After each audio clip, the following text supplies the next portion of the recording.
from PRX. Ladies and gentlemen, boys and girls, friends beyond the binary, trees and multiforms. It's a podcaster who wants to live in a world where trees and forms could live together without it being awkward. Because say, what the heck, are you a form made? You know, for trees, you get it? Because it'd probably be awkward.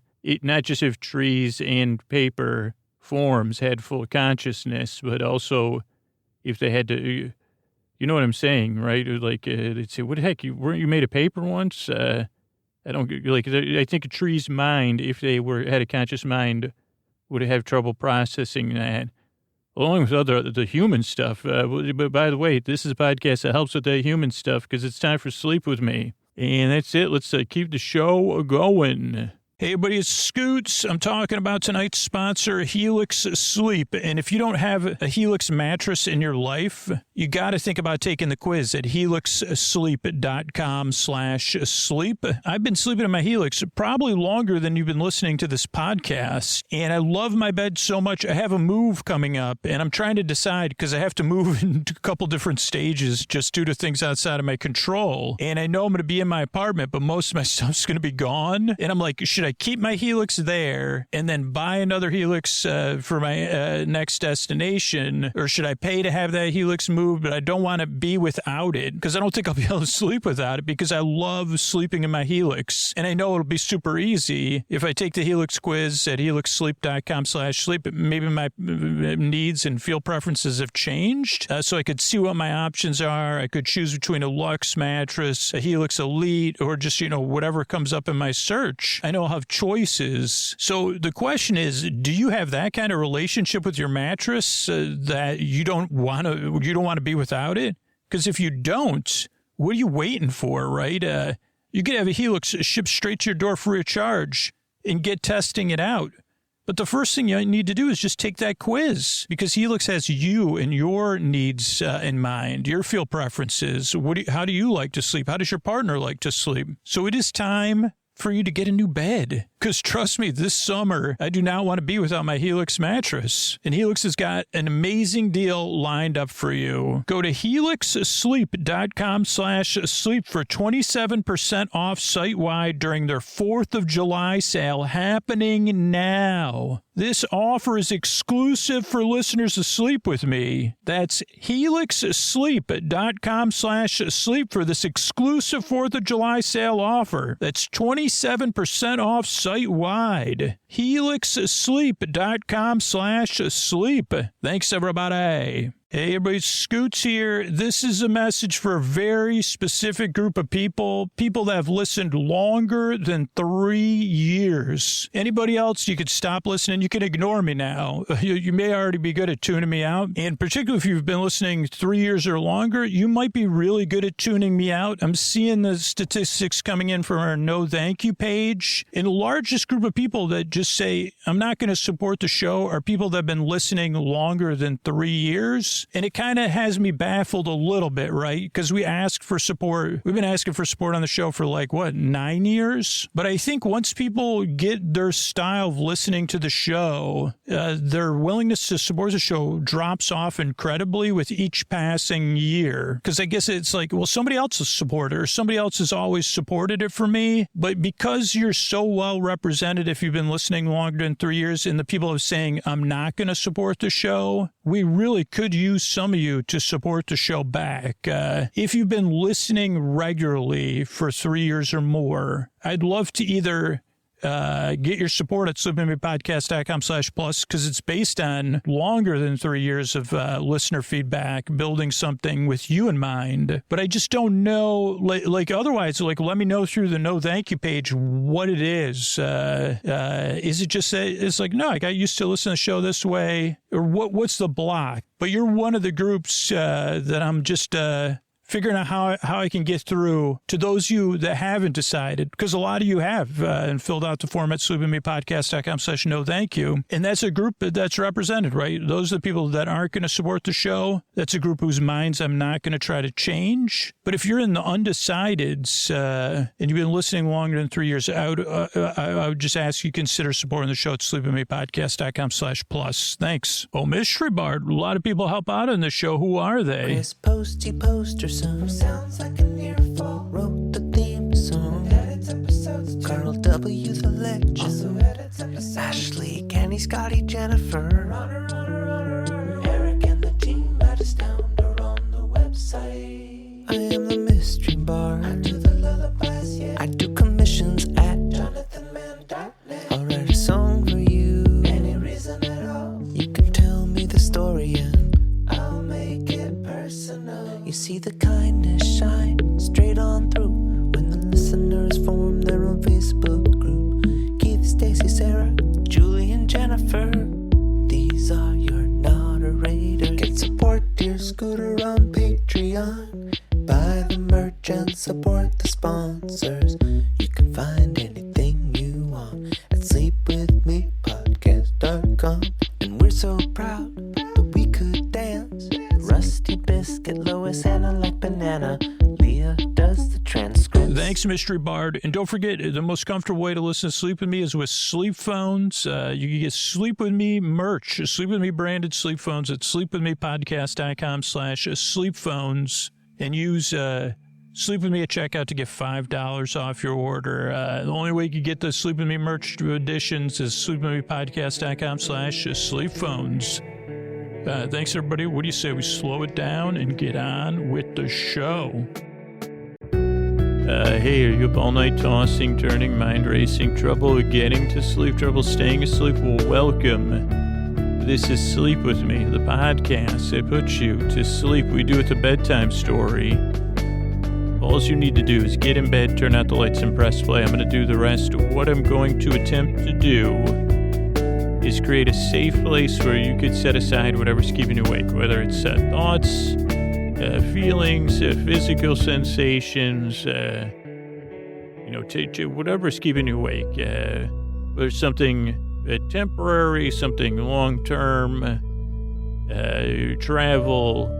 I'd like to take your mind off that and help you fall asleep. So what I'm going to do to create a safe place is, one, I hope you feel welcome and invited, and that you'll be treated with something even more than dignity and respect, because I'm glad you're here. And while this podcast doesn't work for everybody, I really hope it can help you fall asleep. So come on in.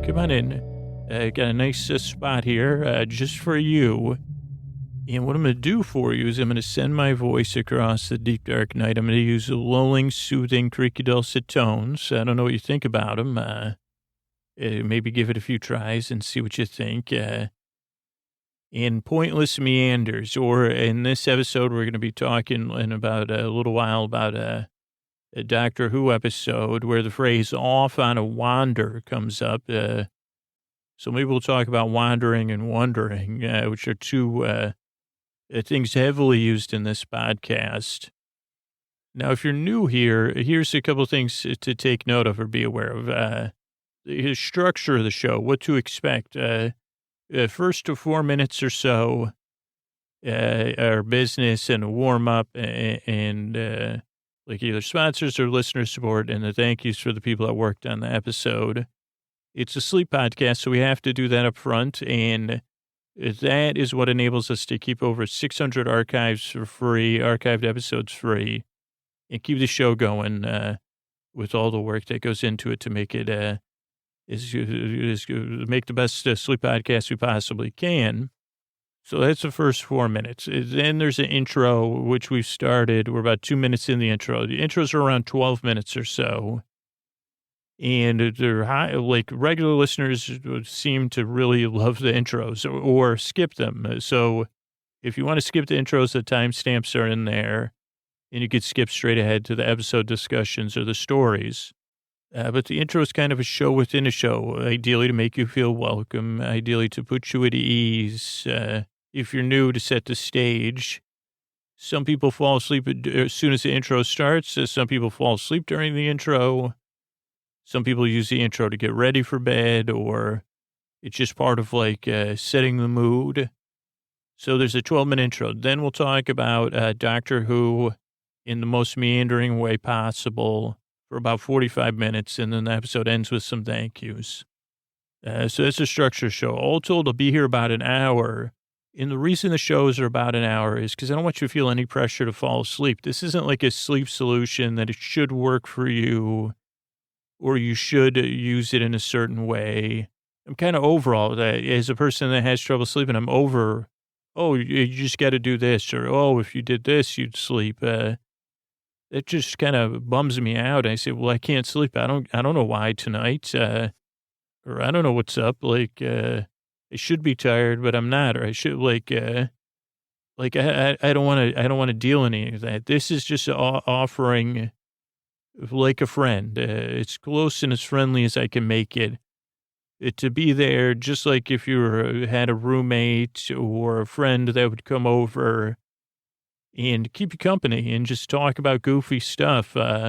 Like, I know we've all had those relationships, but it's not there all the time of like somebody you could just call and fall asleep when you're on the phone with them, or lie there and they keep talking. And you say, oh, Martha, go ahead, tell me all about your day. Like at the, what were you at? The Bisquick Bake Off Regionals.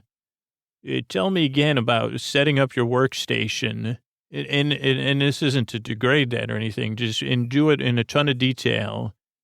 You know, Martha would probably be excited to share that with you because it was a very special, meaningful event, you know, the regional, you know, because she probably had to get from the local to the regional for the biscuit, you know, whatever bake off. But, you know, when someone's in, okay, well, oh boy. Well, first thing I did was I brought my own contact paper because I can't just be putting my stuff straight on the workstation they provided. And so let me tell you about what I think about choosing contact paper, because it's not the kind of contact paper you'd use in a drawer, but it actually is. And I said to myself, what do I need this contact paper to do for me at the regional bake-off? I needed to hold my balls. I needed to maintain a clean and orderly work area. I needed to not distract me, but also maybe I'm going to need a little bit of extra inspiration. And so I get this laughing kitten contact paper, because when I feel, you know, then I look at the kittens laughing, and it reminds me why I'm really here, because, you know, obviously I'm trying to win this bake-off, you know, for the Home for Laughing Kittens. That's where, you know, if I get to the big prize, that's where it's going. But believe me, I did struggle, you know, it was very hard. You know, I did a lot of searches online, and then I just started going to every store that may carry a high level varieties of contact. So you could see like that Martha's level of detail, you could have trouble paying attention to it. But there's a social compact in this world that says, well, geez, you're still supposed to listen and be polite. With this podcast, you don't have to listen. Like, the compact is, I'll be talking, you do whatever you wish. Ideally, you fall asleep, but some listeners don't. That's why I'm here an hour to keep you company the whole time. Whether I'm talking contact paper or contact, whatever it is, like, whether, like, I'm saying contact, ready for lunch, contact is the answer, the solution, the reason, the moment everything happens, you know, whatever form of it is, you know, I'll be here, but you don't need to listen to me. So no pressure to fall asleep. You don't really need to listen to me. And how it works is ideally kind of like that. Like I explained, like I try to give it a little bit more structure, but I guess I'll be talking about Doctor Who in the same way. You know, Martha be setting up. So you see, well, it's kind of pleasant listening to Martha talk about, like, okay, so here's another question I had, Martha, while you were talking earlier is like, you know, contact paper only comes in those like strips of, what is it, like 36 inches. So how did you decide, because your workstation, I'm assuming, is much more than 36 inches. What are we talking, like 7 feet? Oh, yeah, 7 feet. It is the exact specifications for the BB Bake Off. 7 feet by 5 feet. So yeah, it was a decision. I did decide. I was trying to decide, and I did decide to overlap my contact paper because I didn't want like a little gap and then having a bowl bump. But then there is a different way. It was a tough choice.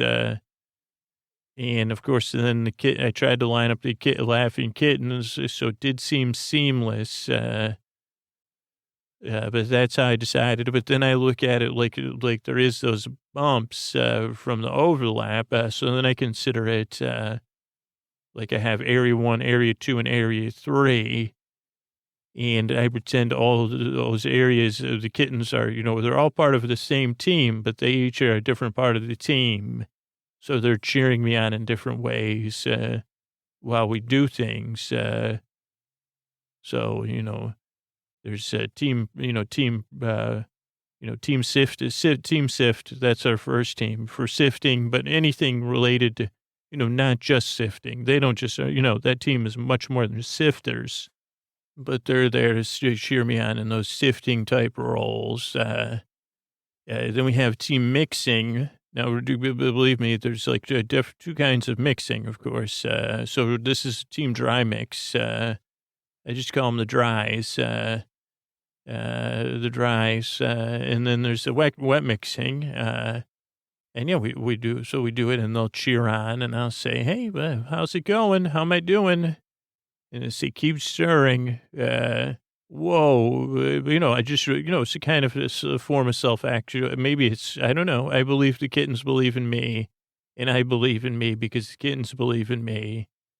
And, I know it's just contact paper, but it works. And that's how I got from the locals to the regionals. And like I said, the home for laughing kittens, only stands to benefit. So the kittens really are cheering me on from afar.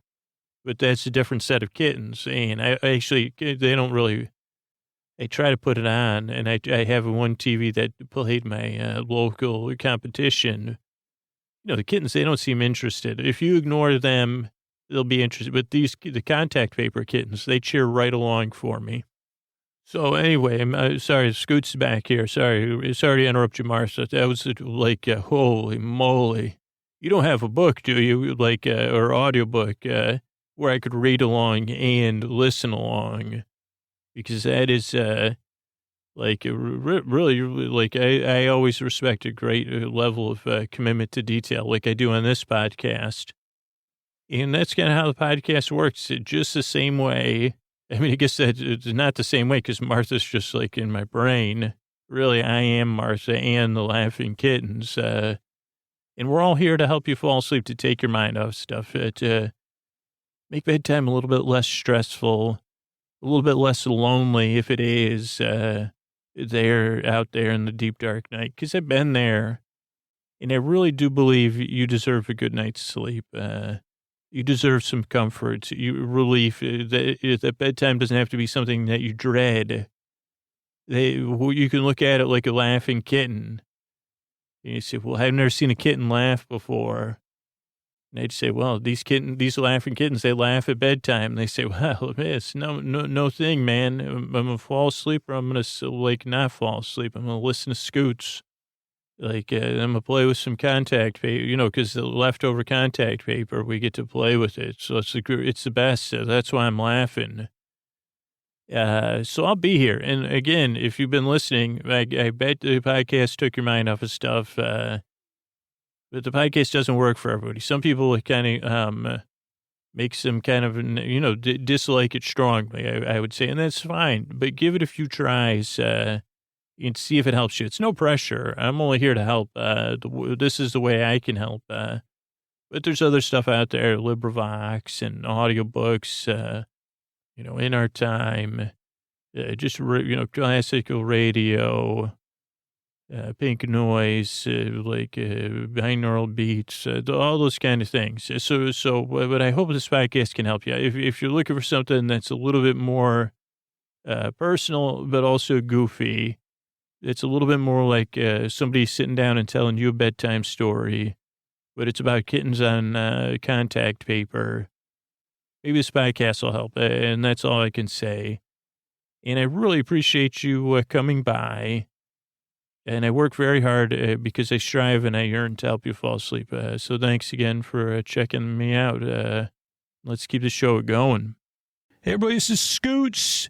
And if you fall asleep fast, like right after the story starts, thanks. Thanks for listening to the intro. But you're one of the groups who I really need to support the show. Or if you usually fall asleep fast and something changed, Sleepin' Me Plus is built with fall asleep fast listeners in mind. And tons of other super listeners. But if you just happen to be hearing me and listening to me right now, this message is for you. If you fall asleep fast, is that valuable to you? Like, do you consider this show a service that makes your life better? And is this a service worth paying for? Is it a service worth more than other services you already pay for?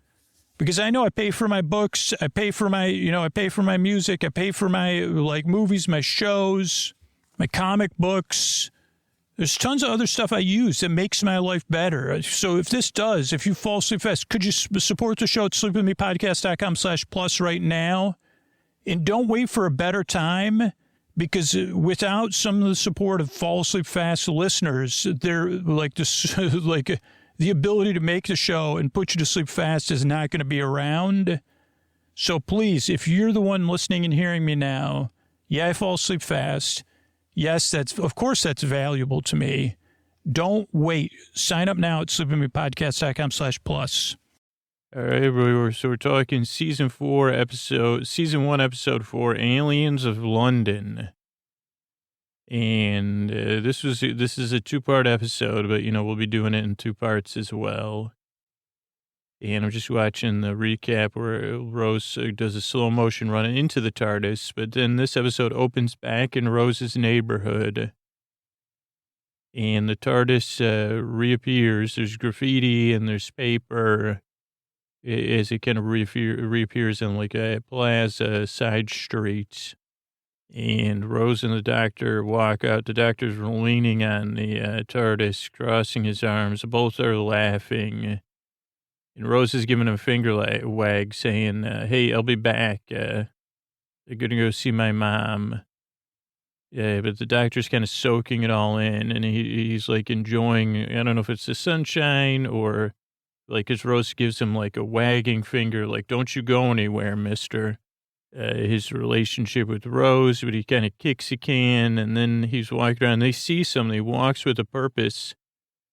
And it's a poster of Rose saying, hey, anybody have Rose get a hold of me, stat. Because the doctor had told Rose, hey, we've only been gone a week or 2. And this is really where I guess you really see there's a lot of emotionally deep moments in Doctor Who. And maybe because it's just these 4 main characters or 2 main characters, and then slowly we're getting to know Jackie, Rose's mom, and Rose's boyfriend, Mickey. But the doctor sees something, and then Rose walks into her apartment, her mom's apartment. She says, hey, Mom, I'm back. Were you around? And Mom kind of stares at her in shock, exhausted shock, and drops her coffee cup or her teacup. And then we go back to the doctor, who sees, they say, hey, anybody seen Rose? Ever give me a call? I haven't talked to her in a year. Then we switch back to Mom, who we kind of get more reveals. She gives Rose a big hug, says, hey, sweetie cakes. And we see more and more pictures that Mom's been looking. And the doctor runs in. He goes, oh, by the way, we haven't been gone 12 hours. We've been gone 12 months, a whole year. And he kind of laughs. He says, oh, sorry about that. But you can see kind of Rose was trying to play it off like she slept over at her best friend's house. That her mom's not okay with things, that she's been really missing Rose and wondering and not knowing that Rose was traveling through space and time.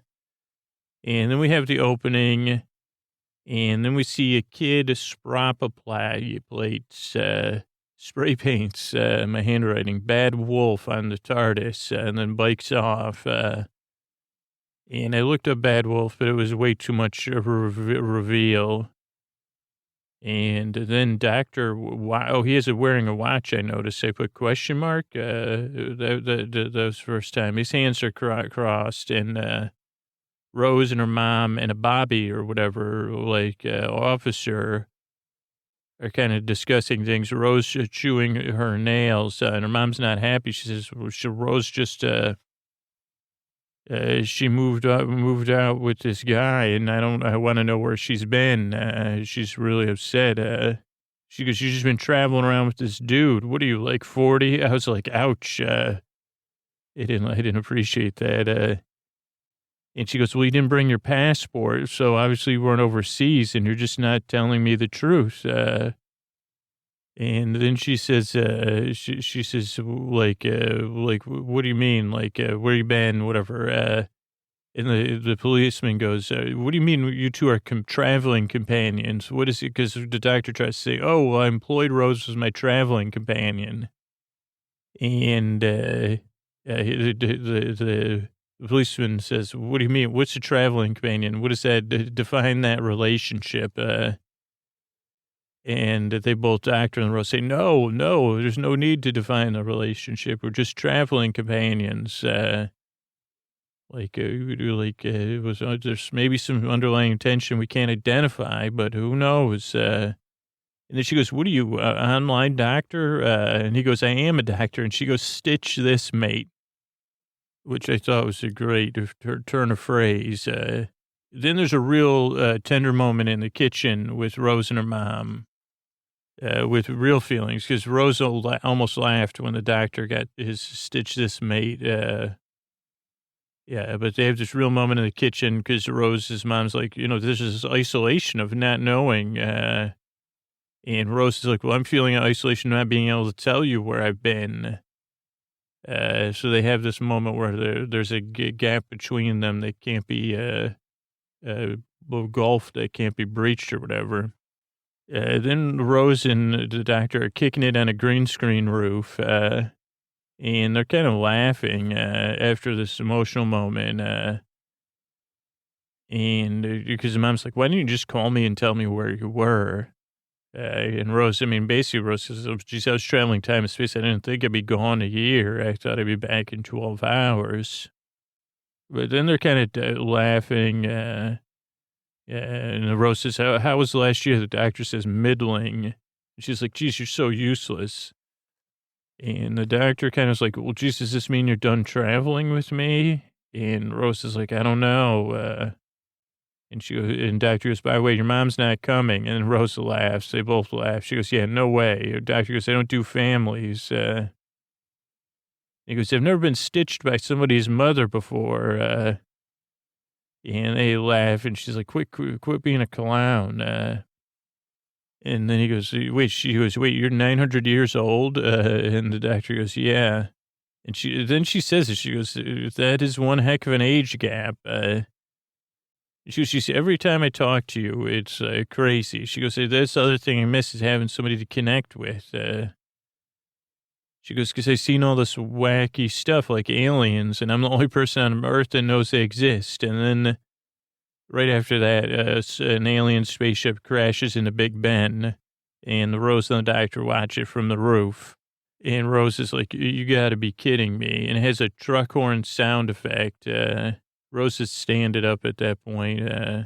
She rubs her wrists sometimes nervously. There's a truck horn sound effect with a spaceship with engine trouble, which causes Big Ben trouble, which ends up in the Thames. Doctor cracks up, then Rose cracks up. Then we see London reacting with a lot of bad traffic. And Rose and the doctor are running to see what's happening. The doctor is very amused. He's like, this is fantastic. Whole city's gridlocked. All of London's closing down. He goes, I can't believe I made it to see this. She goes, did you know what was going to happen? He goes, no. He goes, I had no idea what's happening. He's so pleased. And And he goes, we get to see history happening right in front of us. And she goes, let's go. And he goes, well, the traffic's blocked. She goes, take the TARDIS. He goes, yeah, no, I don't want people taking noticing the TARDIS. This is just when people notice stuff, when history's being made. And she goes, well, we could do what everybody else does when history's happening, and we could watch it on TV. And he gives a quizzical look, and then they cut to like a TV montage of BBC News 24, and the doctor kind of watching TV alone. Then we see like a U.S. show. And they're saying, well, geez, we're like, pretty sure someone was in the craft, and they're getting taken care of. AMMN is the U.S. show, and then there's like a bunch of BBC news, like checking the Thames, checking the ship, and everybody's state of figuring it out. Also, they can't find the prime minister right at the wrong time. The U.S. president, I think, is supposed to address the nation. And Jackie and Rose are watching with the doctor. The doctor, at one point, he's like totally transfixed, his hands on his face. He's totally in the zone. Rose, Puffy. Oi, I'm trying to listen. Oh, Rose's mom has a party. And the doctor's like, oi, I'm trying to listen. However they say that. He's like, be quiet in there. He leans in. Everybody else is like drinking and socializing. Then there's like, he changes the channel and we see a UFO cake being made. There's a dog in the background. It's like a cooking show. It's hilarious. And then we see like a toddler has gotten the remote. Then General and Dr. Informal Allen. Oh, there's a general with a doctor. I don't know what formal Allen means. They're like checking out the alien and saying, okay, like let's alien's gone to the big farm, we think, and it's real. The doctor says, and then the general's like, real, and she goes, yeah, totally. He goes, oh snap, put it away. We also see it has a snout. And then this doctor, not the doctor, but this doctor, she says, what about the prime minister? Is that true? He goes, I can't talk about it. Then we see more news at 10 Downing Street. Cinnamon of Sugar meets MI guy. I don't know what that means. Chairman of Sugar? I'll follow the dialogue. Meets MI guy with briefcase. Oh, and then we meet Harriet Jones. So let's see here. Let's see the dialogue from that. That'll be interesting. Okay, so we have Joseph Green, and then there's a junior secretary, Indra. He's in a suit. I always call him the suit. Then there's Harriet Jones. She's the MP for Flydale North. And she's like, I got a 3:15 appointment. And this is like, there's a couple different points of this is total mansplaining, I think. Because she goes, I have an appointment at 3:15. He goes, yeah, and a spaceship crashed in the middle of London. I think the schedule may have changed. And he said, that's what people are talking about. They're like, come on, dude, like save the snark. Like, shouldn't somebody say, hey, a spaceship just crashed. Can you put the snark to rest, please? And the two dudes walk away from Harriet, and then they talk about it. This is like this new character who's now the acting prime minister. And he also has gas, really bad gas, which becomes an ongoing theme. And then they go, okay, he introduces the new prime minister to another woman, Margaret and Oliver. And they say, yeah, we can't find, the prime minister's like, we can't find him. And they go, okay, let's go into the cabinet room and have a meeting. And then Indra, the secretary, who I'm calling the suit, he actually looks good in a suit. The other person with the gas looks gassy in a suit. But he says, don't forget about the emergency protocols, dude.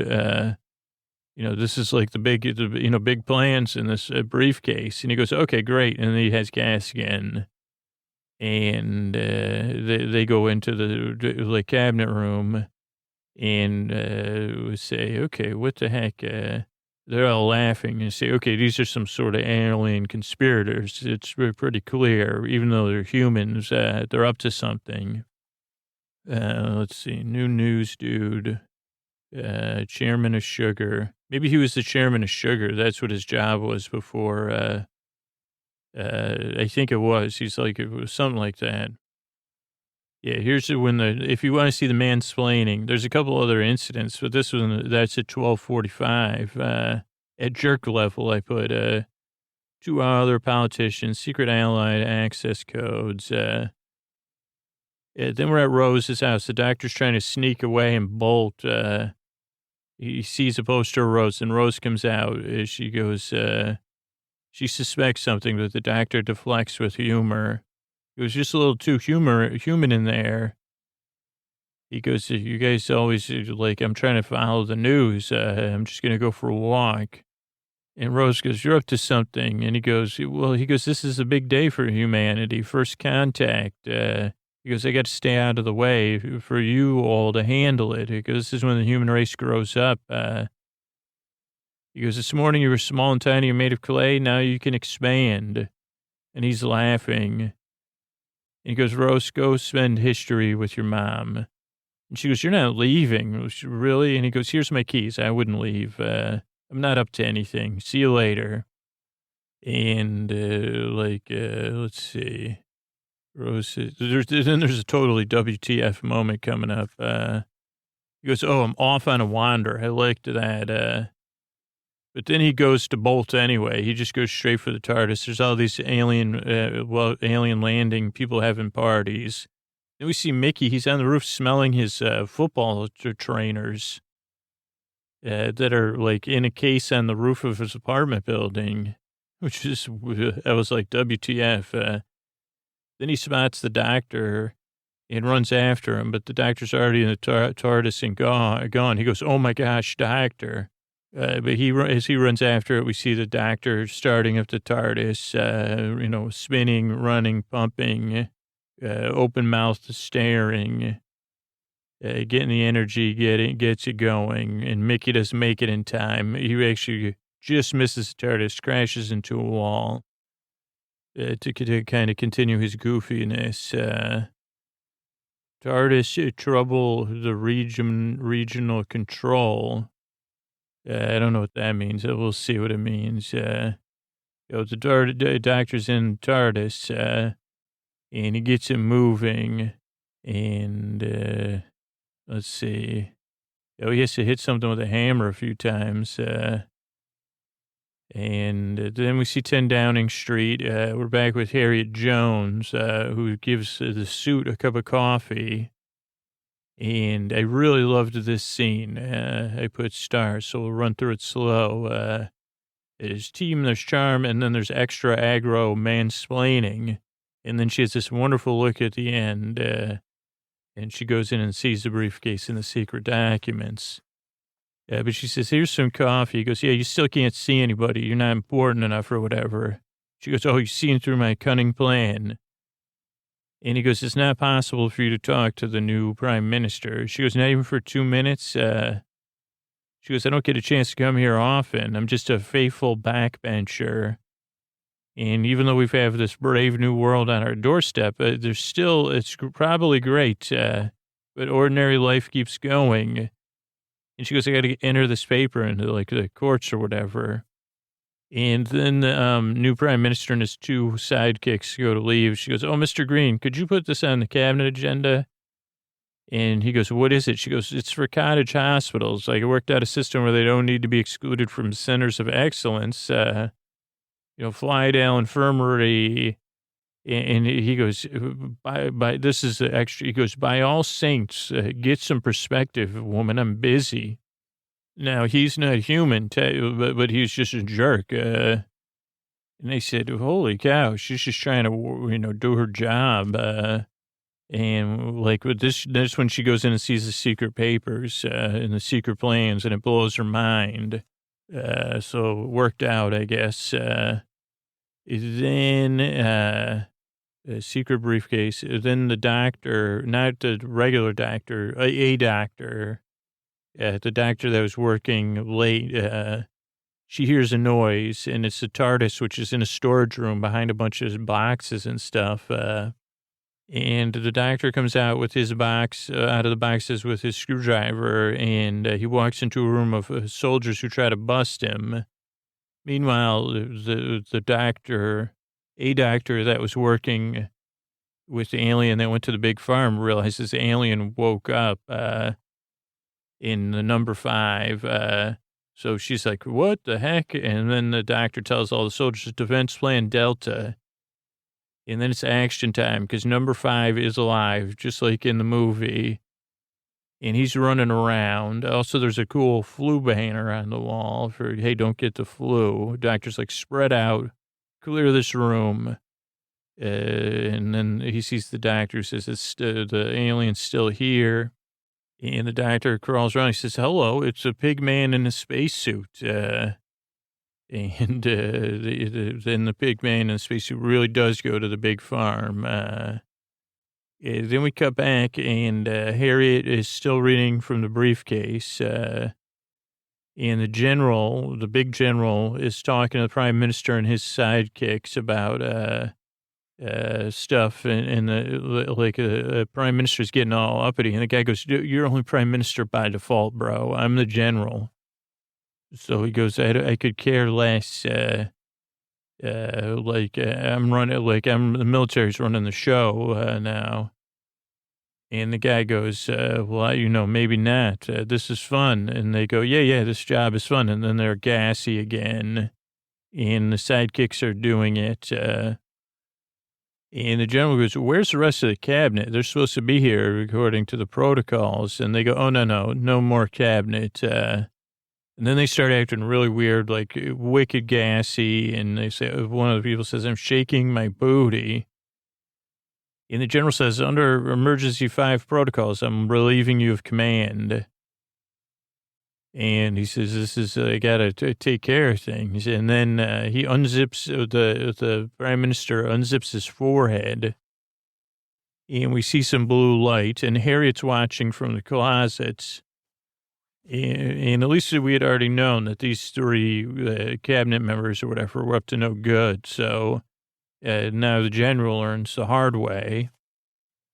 And then we have the doctor and the doctor that works in this episode, Dr. Sato, I think is the name. Blue light zippers, the one watches. They're looking at this pig, and he goes, it's not a real, he goes, this is like, the doctor goes, what is this thing? And he goes, it's like a pig, but he goes, it's like a mermaid. He goes, this is a regular pig in a spacesuit. He goes, this is more like an animatronic. And the doctor is not happy about this. He's like a humanitarian and a animal lover. And the doctor, she says, well, what about the technology? This is like, why would aliens make fake aliens? We don't have the technology. And the doctor says, what? But he's gone. And she looks up, she says, doctor. And then we hear the TARDIS take off. He's not happy. Aliens faking aliens. Why? TARDIS out. Rose's mom's still having a party. Here's to something that everybody says at the party. Then Mickey shows up. Oh, here's to the Martians. Then Mickey shows up. He's not happy with Rose or the doctor. She says, geez, you owe me an apology. Where'd you go? I'm your boyfriend. Obviously this wasn't easy on me. And Rose goes, I didn't think I'd be gone for long. She goes, and then Rose's mom hears him talking about the doctor. And Mickey's like, should I tell your mom where you went? And he goes, by the way, the doctor's gone. Some boyfriend he turned out to be. And then Rose runs, and then Mickey runs after her. And Rose runs to where the TARDIS was. She goes, I can't believe he left without me. And Mickey goes, he dumped you, Rose, right into space. How does it feel left behind with the rest of us Earthlings? And Rose goes, and then Jackie says, what are you two going on about? Who's this doctor? And Mickey goes, Eva Moose. And Rose goes, but I have the keys. And Rose goes, by the way, he's not my boyfriend. He's much more important than that. Then the TARDIS returns. And Rose is like, see, told you so. And she goes, Mom, you don't need to see this. But the TARDIS appears and, Mom's totally like stunned and Mickey's there. And the doctor goes, yeah, sorry. I had to go look. I couldn't help myself. Let's see. Coming to terms. Oh, yeah. Then they go back, and Mom is alone in her room. Wait, let's see. Trying to come to terms with seeing all, like, the TARDIS. Oh, and then Mickey, like, is like, hey, doctor, man, like, what the heck? You totally messed up my game. Everybody thought, like, I was dating Rose, and then he goes, he goes, you don't even know who I am, do you? And the doctor goes, you're Ricky. And he goes, no, it's Mickey. And he goes, no, it's Ricky. And he goes, I think I know my name. And the doctor goes, you think? He totally clips his wings. He goes, you think you know your name? And then Jackie, like, looks in the TARDIS and then is totally stunned. And then she goes, Mickey, cut it out. And then Rose is trying to fix things with Mom. Then she goes back to the TARDIS. And the doctor's kind of looking at stuff on his screen. Let's see, where are we? She calls the house. Oh, no, we're not there yet, I don't think. Mom runs. Rose is back on duty, basically, after Mom runs. She's like, okay, how are we going to fix this situation? And what are they up to? And I think they cut a little part, like, so that we didn't, she goes, that was a real spaceship. And then the doctor goes, yeah. And she goes, but it's not real.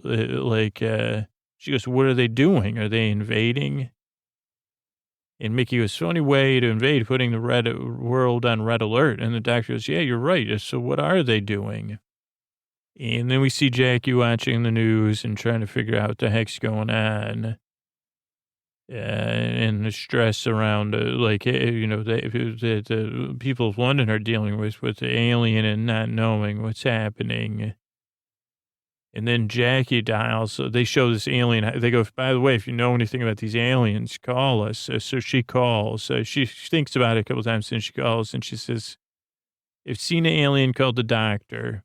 And then we see, like, an NSA, like, listening thing. The doctor's name comes up, and it goes to a red alert. We also see, like, shots back to the TARDIS. So the suit guy, Indra, he gets a red alert. And then we have Doctor and Mickey and Ricky. I think they also mentioned the TARDIS and stuff when she calls.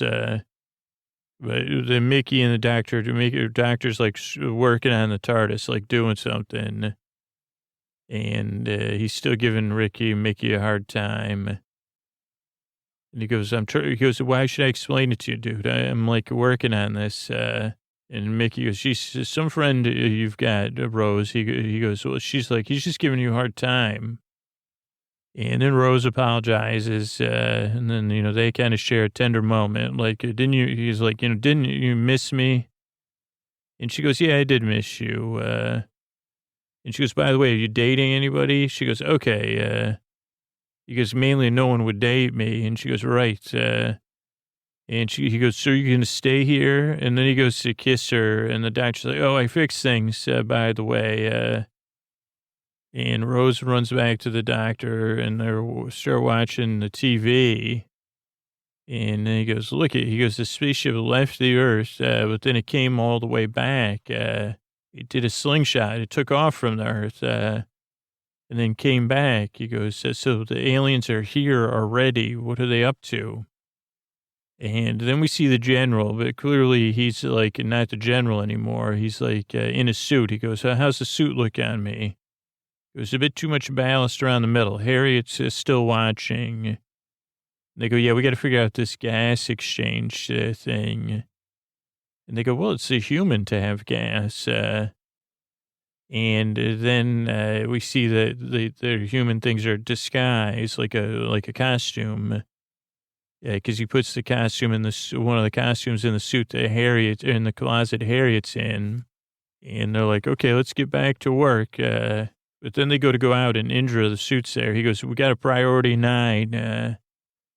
Confirmed code 9. They're like, code 9, totally. What does that mean again? And they go, okay, it's emergency protocols. Remember keywords and the doctor. We found the doctor. And he's like, they're like, oh, okay, the doctor. Who's that again? And they go, he's an expert in extraterrestrial affairs, the ultimate expert, and we need him. And then we go back, and the doctor's changing TV channels to check the news or something. And Mickey's like, what do you get, all the channels on there? Because all the basic packages. And then there's a report about alien specialties, and the doctor goes, oh, I know that. UNITIF or something, the UN intelligence on extraterrestrials or something. Mickey's like, by the way, you get football in there? And the doctor's like, yeah, I get all the games. Rose goes, how do you know what that UNIF is? He goes, Mickey's like, because you worked for him. He goes, I've been looking about this doctor. You can find anything. And the doctor goes, that's nice. Good boy, Ricky. And Rose goes, why don't you go tell him who you are? The doctor goes, they wouldn't recognize me. I changed since the old days. Plus, everybody's worried. He goes, so we can't take the TARDIS. He goes, Ricky, you can drive. And they go, where to? He goes, well, we'll go have a look at the spaceship. And then they go out of the TARDIS. But there's like helicopters and stuff looking to meet them. But Ricky doesn't get that. So he takes off. Mom tries to intervene, but she doesn't. And the doctor and Rose are there. And the doctor says, take me to your leader. And then they get in a limo. And Rose is like, geez, this is posh. I didn't know this was what it'd be like getting busted. He goes, no, we're being escorted. And she goes, where? He goes, it's at 10 Downing Street. And she's like, you got to be kidding me.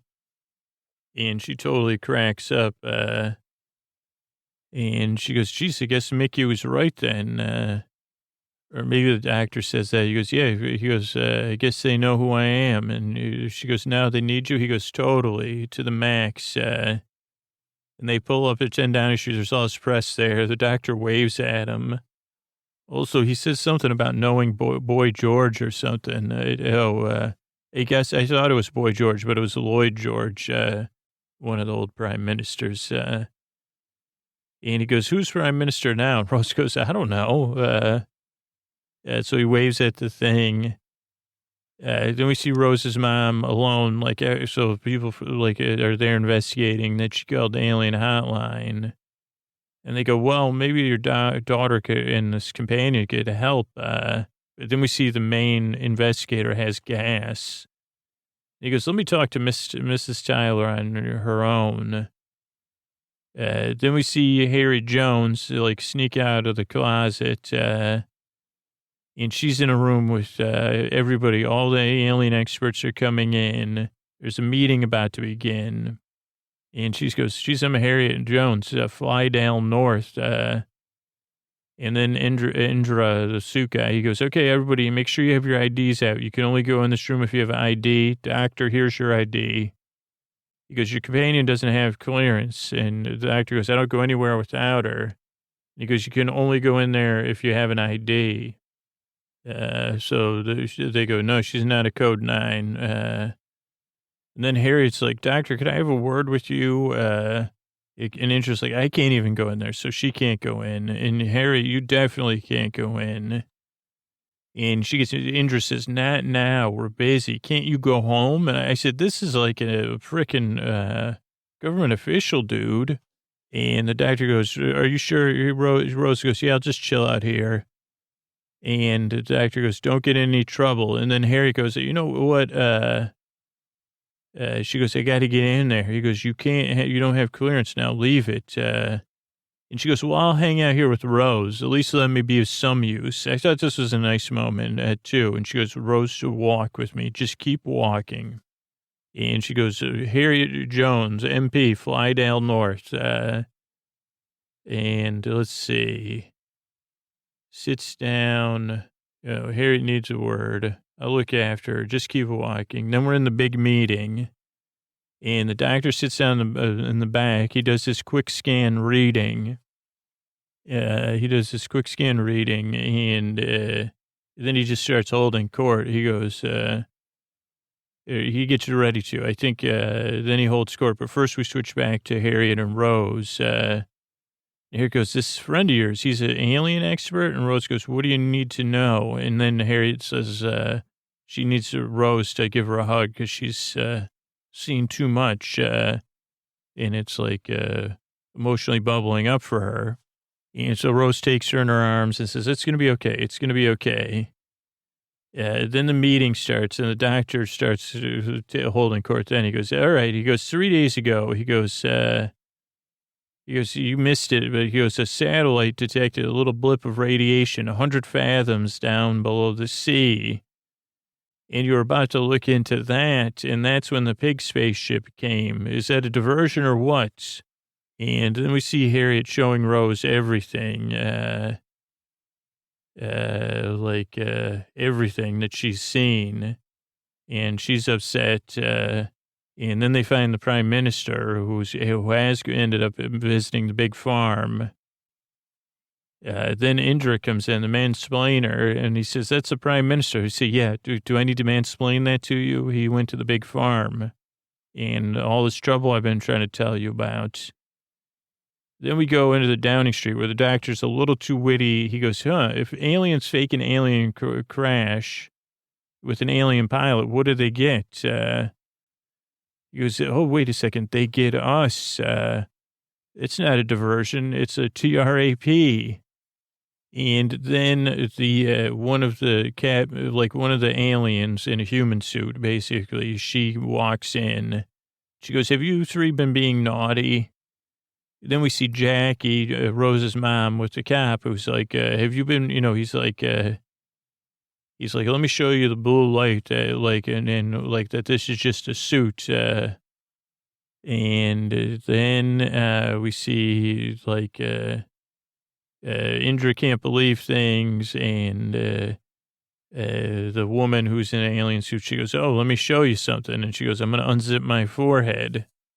Then back at a meeting, the doctor goes, oh, wait. He goes, this is a trick for us, everyone here in the room, all the alien experts in the world. And then we see that the general and the prime minister have gas. And the doctor goes, can you not have gas while I'm saving the world? And then they go, but dude, we've tricked you. And they start to unzip their foreheads. So we have this alien reveal that, we're all, and they look pretty friendly. So they look like kind of Stay Puft Marshmallow people. But Jackie's in the kitchen, so she has a little distance between her police alien. Then the doctor and everyone in that room's kind of busted. And then Rose, Harriet and Indra are kind of cornered a little bit. And then the episode comes to a close. You say, geez, what's going to happen next week? I tell you what, it's going to be perfectly okay next week. I did want to look up a couple of things that came in this episode from Wikipedia. A cottage hospital, which I was unfamiliar with, I kind of guessed, but the original concept was a small rural building having several beds. The advantages of such a hospital in a village where the provision of care could avoid long journeys to county or voluntary hospitals. Facilities could, deal with the emergencies, or the local physician might be there and familiar with the local people. If they got referred to someone in the county, or if they weren't rich. Some of these buildings continue to be known as cottage hospitals until recent times. In particular, several are still recognizable within the infrastructure of the NHS, Grampian, Dumfries and Galloway in Scotland, Norfolk and Suffolk in England. The Alderburgh Cottage Hospital is still working as a traditional cottage hospital. but the term community hospital has been applied more recently. Let's see. Following King Henry VIII's dissolution of the monasteries, only a few hospitals remained in use. St. Thomas's, St. Bartholomew's, and Bethlehem Hospital. So from the mid-16th century until the voluntary hospital movement, part of the 18th century, there was a dearth of hospital care in the UK. The first hospital created to provide free care through the philanthropic action of doctors and surgeons for the ill was the French hospital in Finsbury, London. The movement developed with the opening of the Westminster Hospital near St. James Park, followed by the commissioning of St. George's Hospital at Hyde Park. And over the next 50 years, voluntary hospitals were built across the UK, with one of the largest opening in Edinburgh in 1729. Funding was problematic in the early years, as they competed with government, county, and local funding. The county hospitals received enormous public charity support, and then there was dispensaries. A little bit about a small local place for care. And Harriet Jones was a member of parliament for Flydale North, which it looks like is fictional because it's on the Wikipedia fandom. It's the only place I found something, which was a parliamentary constituency in the United Kingdom on Earth. Harriet Jones was an MP for Flydale North. And during her term as prime minister, that'll be interesting. I guess she's going to be prime minister. In her many introductions afterwards, she kept introducing herself as an MP for Flydale North. And then one phrase and one word that came out that were interesting was middling, middling, which can mean is not bad, but moderate in average in size, amount, or rank, or, bulk goods of a medium grade, or fairly or moderately as an adverb. That's middling. And then off on a wander is something maybe you could work into your vocabulary. I mean, I guess wandering off is different. Like wandering off is kind of seems like unintentional. And I guess can you be, I guess instead of saying I'm going hiking, I'm going off on a wander. Instead of saying I'm going for a walk, taking the dog off on a wander, be home in 30-ish, not sure exactly what, because we're going off on a wander. If somebody says, get some milk, you say, yeah, I'm going to go off on a wander. I'll try to get it on the way back. Or maybe go off on a wander through your dreams. But thanks so much for listening. And good night. Everybody, this is Scoots with a tuck you in message. So if you're still hearing me and listening to me, I hope this show is a part of your life, and it brings you comfort, even when it can't help you fall asleep, or maybe most nights it keeps you company, helps you fall asleep, distracts you, your boyfriend, And if the show does make your life better, makes your life a little bit easier, even in the depths of the night, like right now when we're just hanging out and plenty of episodes ready to go, I hope you'll consider supporting the show back. Sleep With Me Plus is how we're able to be here night after night after night, and the listeners who support the show at any level for any amount of time, the show is a regular part of your life. And you could do that at sleepwithmepodcast.com/plus. And if you're chilling with me now today, why not try it out right now? You could try a 7-day trial, get all the bonus content set up tomorrow, see what you think, take 5-6 days. If it isn't the best way you've listened to the show, there's an entire podcast full of ad-free full episodes. There's an entire podcast full of story-only episodes. Those also don't have ads. And then there's a bonus podcast full of really, really cool stuff. And if you're a boyfriend or a boy best, you also get a podcast full of all-night episodes and all intro episodes. So please think about it. If you say, no, I can't support the show right now, I could still use your vote yes to keep making the show. Because just moving on from this message, if you're listening to me and you're saying no, I'm not going to do anything. That's a no for me to keep making the show. And that's just a reality. The show is at a point right now where without the support of the listeners, we can't keep going. So if you can't support the show financially, you have two options. If you still want to be a part of something, you want access to ad-free episodes, you want the show to be here next year, the year after that, join the referral program at sleepinmepodcast.com/refer and refer people to the free podcast. You'll get rewarded for it. Their lives will be better because you'll be helping them out. And it'll be a huge, huge boost to the show. It's way better to support the show through the referral program than telling me, yeah, one day Scoots will support the podcast financially, but not right now. It just doesn't work. I'd rather you support the show right now through the referral program so we can keep making the show. So please consider that. Or just decide you're not going to support the show and fill out the form. You say, no, I'm not. I want you to keep making the show. Yes.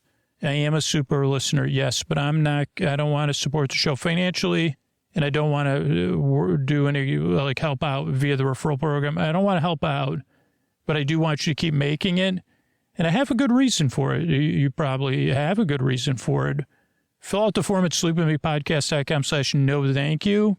Because if we get 1,500 people in the referral program and then 1,500 people or something that say, nah, I want you to keep making it, but I'm not going to support it. It says to me that I should find a way to keep making this free podcast, even if it's going to be tough, because there's people willing to spread the word about the show, and there's people who are willing to say, yes, keep making it. I'm not going to support it, but keep making it. It's important enough for me.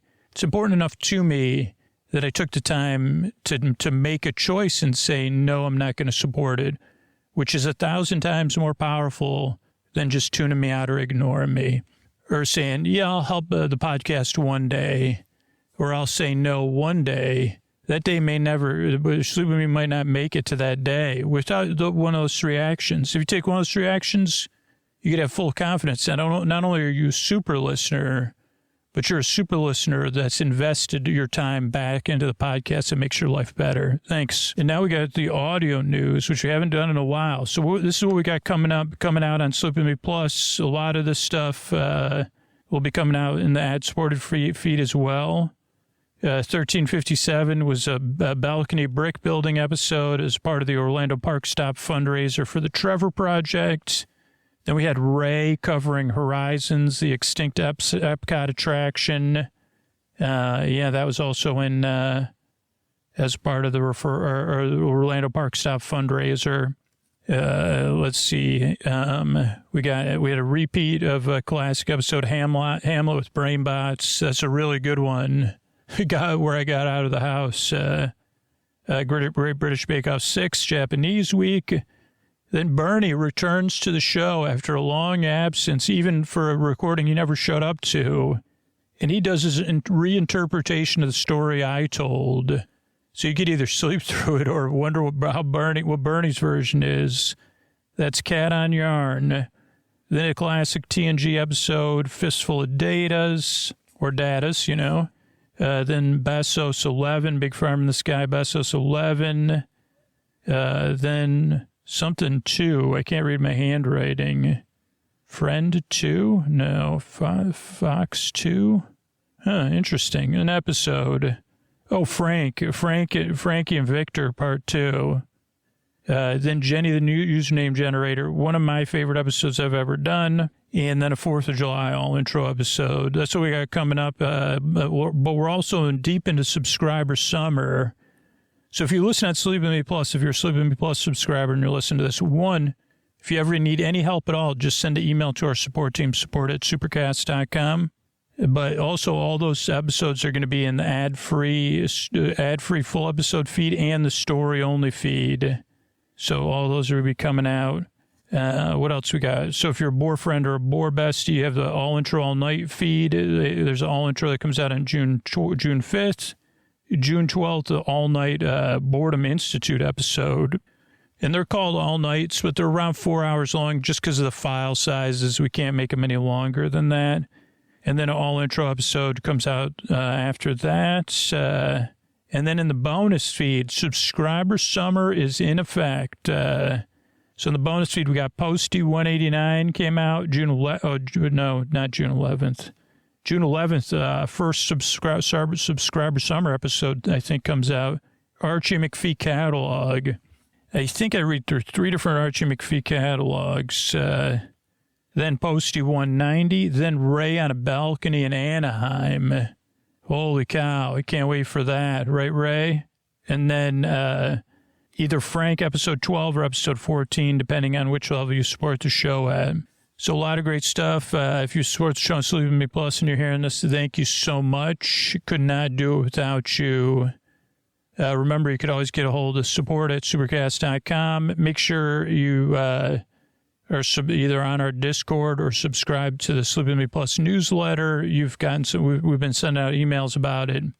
And, yeah, you can always reach out to me anytime through the contact form on our website. Anybody can.